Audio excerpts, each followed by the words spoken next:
Ողջույն հարգելի հետևորդներ, ես Ստեփանավան քաղաքի բնակիչ Էրիկ Եղինյանն եմ, այսօր 2026 թվականի մայիսի 22-ն է, այսօր վաղ առավոտյան ես լրատվամիջոցներից տեղեկացա, որ ազգային անվտանգության ծառայության դիմակավորված ծառայողները մուտք են գործել մի տարածք, որտեղ գտնվում էր հայրենիքի դավաճանության եւ լրտեսության մեջ մեղադրվող Անդրանիկ Թևանյանը եւ վնասազերծել են նրան։ Բնականաբար ես ողջունում եմ ազգային անվտանգության ծառայության այն գործողությունները, որոնք որ բխում են հենց մեր պետության անվտանգությունից։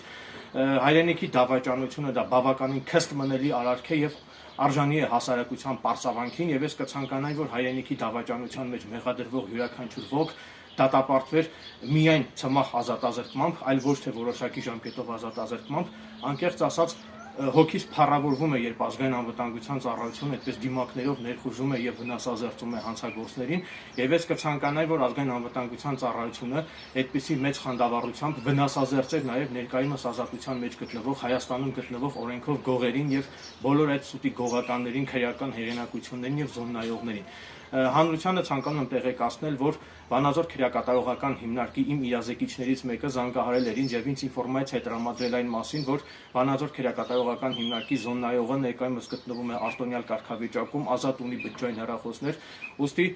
վարչապետ Նիկոլ Փաշինյանին հորդորում եմ ձեզ ենթակա ազգային անվտանգության ծառայությանը հրահանգել բերման ենթարկել եւ կալանավորել բոլոր օրենքով գողերին, ինչպես նաեւ հորդորում եմ ազգային անվտանգության ծառայությանը հորդորում եմ խոզարկություններ կատարել թե Վանաձոր քրեակատարողական հիմնարկում եւ թե Հայաստանի Հանրապետության բոլոր քրեակատարողական հիմնարկներում եւ վնասազերծել բոլոր զոննայողներին եւ սուտի գողականներին։ Ես կցանկանայի, որ Հայաստանի Հանրապետության բանտերը լինեին Էլ Սալվադոր պետության սեքոտ բանտերի նման խիստ պայմաններ ունեցող բանտեր, եւ եթե Հայաստանի Հանրապետության բանտերը լինեին Էլ Սալվադոր պետության նման սեքոտ բանտի նման ունենար այդպիսի խիստ պայմաններ, ապա վստահ է, որ նման պարագայում այդ օրենքով գողերը եւ սուտի գողականները չէին կարող թպրտալ պետության մեջ։ Այսքանն է, շնորհակալություն ուշադրության համար։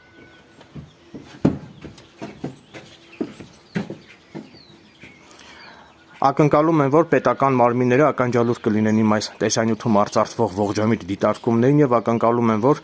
ազգային անվտանգության ծառայության կողմից անհապաղ կձեռնարկվեն համապատասխան միջոցներ, խոզարկություններ կկատարվեն թե Վանաձոր քրեակատարողական հիմնարկում եւ թե բոլոր քրեակատարողական հիմնարկներում եւ կվնասազերծվեն բոլոր օրենքով գողերը եւ սուտի գողականները, ինչպես նաեւ զոննայողները։ Շնորհակալություն։